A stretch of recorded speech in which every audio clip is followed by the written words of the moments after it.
I make all my plywood drawers with a lock rabbet joint. So let me show you a quick way to get rid of that ugly plywood edge.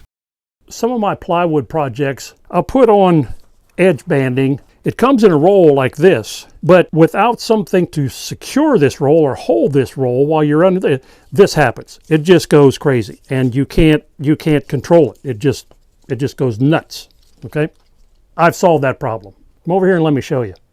I've taken some 3/4 inch plywood, screwed a bottom on here so it'll sit up. Took a piece of plywood, cut a circle the size of the banding. I put the banding on there, put this bar on, run the screws in. Now I can clamp this to my bench, take the tape off that is securing the thing. Now, of course, it will unwind this much, but it won't just blast all over the bench. I can pull it out to whatever the length I need. Take my cutters, cut it off, and it's right there for the next one. Just keep pulling it out, cut it off, and it's always there. It doesn't get lost. This is maple plywood, so I'm using maple banding.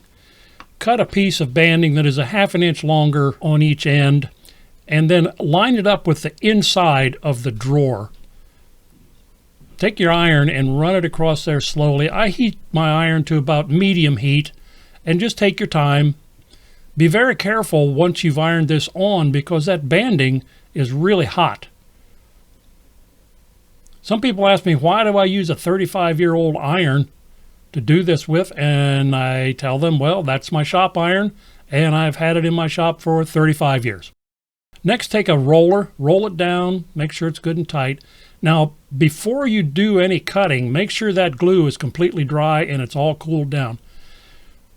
This trimmer is made specifically for cutting edge banding, and it does a marvelous job.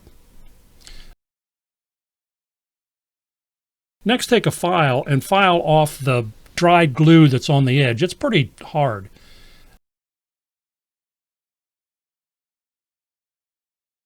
After you've used the file, take a sanding block with whatever good paper you want to use and sand it down. Now then you end up with a maple plywood box with maple banding that looks like solid wood. Thanks for watching. Please subscribe and check out some of my other videos. I'll see you on my next one.